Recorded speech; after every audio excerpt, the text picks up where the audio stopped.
Okay, so I'm also working on this other bed right here. My husband is helping me put these, it's called PEX tubing in. So what I did was basically I went to Home Depot and I bought these things right here at the bottom. They're called rebar. I bought one, two, three, four. I bought 8 of them and I nailed them into the ground. And then I went and bought this tube here. It's called PEX tube. I think this was around $70 for tax. And my husband measured them off and he's cutting them for me so I can make this other garden bed here. So as you see, remember we did this bed a couple of years ago and it has the hardware cloth on it, and we built the cage also around it. And so now we're doing this bed and I'm having so much fun doing this because I can't wait to get some things in here and start seeing them come up. Right now I'm also doing indoor planting. So indoor I have seedlings growing for cabbage, broccoli, kale, 2 different types of kale. I just put in my tomatoes, and I also have green pepper and hot peppers growing indoors. So I'm not sure what bed I'm gonna drop what in. But also I want to show you guys this bed right here. I got this one for free at the local John Deere stop a couple of years ago. So what I did was we just put some hardware cloth around it because I have issues with bugs. I don't like things in my plants. I don't like mice. I don't like anything that can be like infecting my plant from the outside.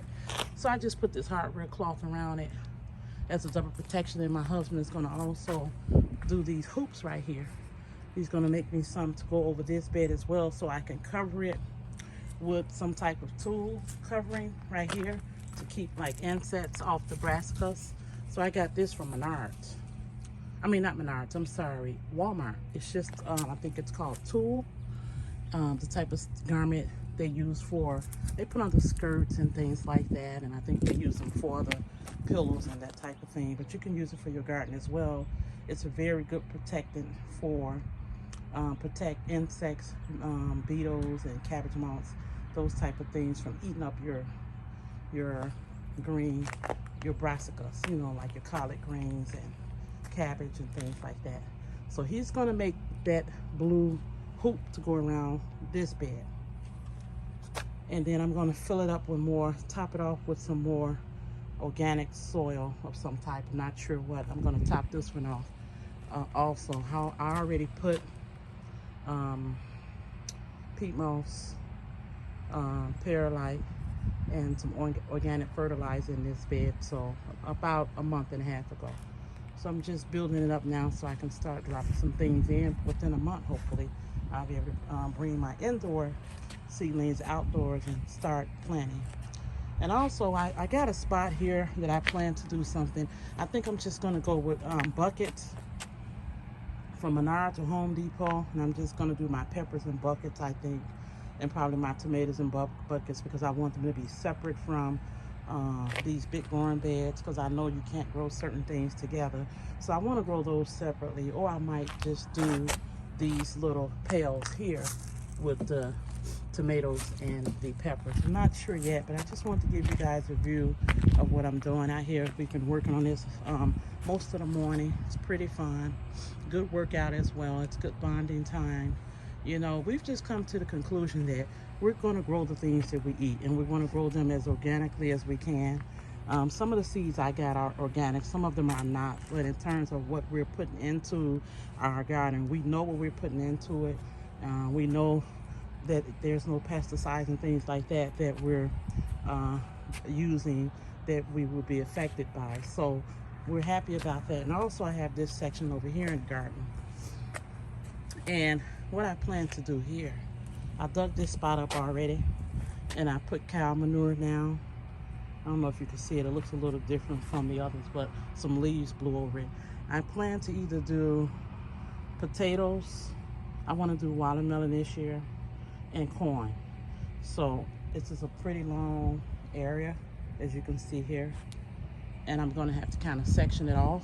And I'm going to see what I can put in the ground as well, because I haven't planted anything in the ground. All of the things that I've planted the 2 years, going on 3 years we've been here, has been in cages, because I want my stuff protected, you know, and I don't want things coming in it like possums and raccoons and taking the food or spraying on it with their urine or what have you. So I just have those things covered. But I'm thinking of doing the root vegetables like potatoes. I'm going to try to do here. And I want to do some sweet potatoes, and I'm working on growing some sweet potatoes from start indoors now. I'll show you guys that at a later date. And I also would like to try watermelon as well this year, and corn. So I'm going to give you guys just a tour of the garden again, so you can see it's a pretty big area. It's already fenced. It goes like that. Goes around. It's a really large area. Basically, it's these long areas like this. I have like 4 long areas like this in this garden that I can do stuff with. And I haven't even talked about what I'm going to use this area for. But I'll figure out something. So just wanted to give you guys an idea of what we've been doing in the garden and how we're progressing. Hope you like this video. If you like it and if you enjoy this content, please be so kind to subscribe, and I will continue to do more videos. All right, thanks. Bye.